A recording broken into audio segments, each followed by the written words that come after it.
Gediminas turėjo 7 sūnus. Vyresnieji valdė atskiras LDK sritis. Jauniausiasis, vardu Jaunutis, negavo nieko ir gyveno su tėvu Vilniuje. Gediminui mirus, Jaunučiui atiteko sostinė, kartu ir didžiojo kunigaikščio sostas. Vyresnieji broliai nenorėjo klausyti jaunėlio. Paaiškėjo, kad jis nemoka tvarkyti valstybės reikalų, neišmano karo dalykų. 1345 metais broliai Algirdas ir Kęstutis įvykdė perversmą, pašalino Jaunutį nuo sosto, o Lietuvos didžiuoju kunigaikščiu tapo vyresnysis Algirdas. Kęstučiui atiteko Trakų kunigaikštystė, Žemaitija ir dalis Gudų žemių. Abu sutarė dalytis valdžią, užuptas žemes. LDK tapo 2 valdovų valdomų valstybė. Tvirta Algirdo ir Kęstučio sąjunga privertė paklusti kitus brolius, padėjo atremti priešų puolimus ir sustiprinti valstybę. 1337 metais Šventosios Romos imperatorius padovanojo kryžiuočiams Lietuvą. Jis siūlė tai, ko pats neturėjo. Kraštą dar reikėjo užkariauti. Keliais dideliais žygiais kryžiuočiams tai nepavyko, todėl pakeitė taktiką. Jie dažniau ėmė rengti nedidelius, bet nepaliaujamus puldinėjimus. Jiems vadovavo pilių valdytojai, komtūrai. Į žygį jie traukė su savo pilies įgula. Užpultoje apylinkėje kryžiuočiai gaudė arba žudė žmonės, išvarydavo gyvulius, grobė turtą, degino trobesius ir skubiai pasitraukdavo. Taip siekia nualinti kraštą. Kryžiuočių žvalgai, dažniausiai lietuvių ar prūsų išdavikai, nuolatos tyrinėjo kraštą, sudarė net specialius kelių aprašymus. Mokėdami vietos žmonių kalbą, stengėsi viską sužinoti, paskui grįždavo drauge su kryžiuočių kariuomene. Didelius žygius kryžiuočiai rengė rečiau. Viduržemių šalsupėms, ežerams ir pelkėms arba vidurvasarį, kai nusekdavo upės upeliai, pradžiūdavo keliai per patį darbymetį laukuose.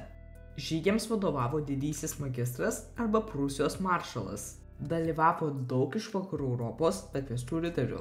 Per tokius antpuolius kryžiuočiai giliai įsibraudavo į Lietuvą, pasiekė net Trakus, Vilnių.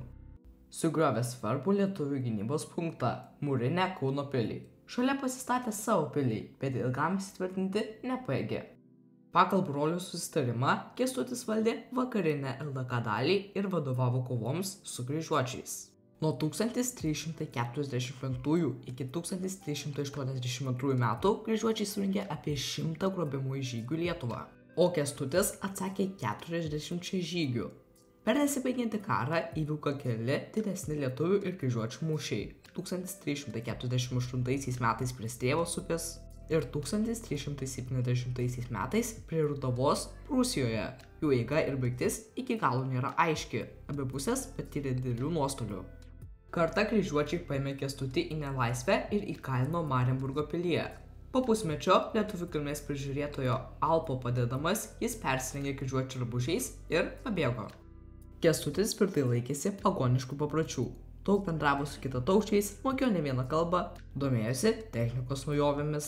Jų rūpesčiu lietuviai įsigijo artilerijos pabūklų, bombardų ir panaudojo jas kryžiuočių pilims šturmuoti.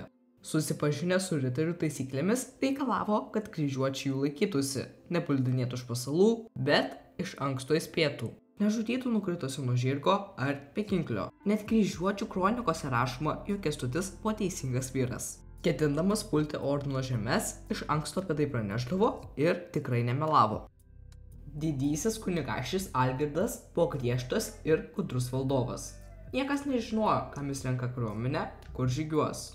Amžininkas rašė, kad lietuvių karalius stiprybė ir kariniais gebėjimais pranoksta kaimynus, vienintelis nemoka totoriams jokios metinės duoklės.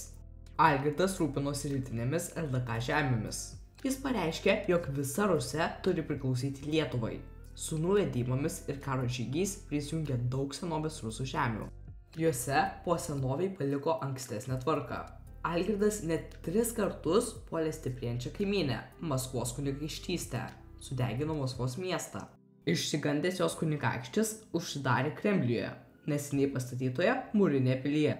Po 3 žygio nei vienai pusiai nedrįso stoti į kovą, pasirašyta taikos sutartis. Norėdamas susilpninti Maskvos įtaką stačiatikiams, Algirdas įkūrė atskirą LDK stačiatikių bažnyčios metropoliją. Europos valdovai kelis kartus siūlė Algirdui krikštytis. Jiems pareiškė priimsiąs krikštą, jei ordinas grąžins Lietuvai visas užgrobtas baltų genčių žemes, o pats išsikels į Rusijos stepes kovoti prieš Aukso ordą. Visos ordino užkariautos Rusijos žemės turėjo būti prijungtos prie Lietuvos. Dėl iškeltų nerealių sąlygų derybos nutrūko.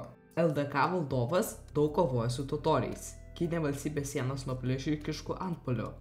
1363 metais mūšyje prie Mėlynųjų vandenų Algirdas sumušė totorius ir įsitvirtino Kijeve. Aukso orda ėmė silpti. LDK tapo didžiausia Europos valstybė. Tačiau retai gyvenamai, ekonomiškai silpnai šaliai kilo sudėtingų problemų kovojant dviem frontais.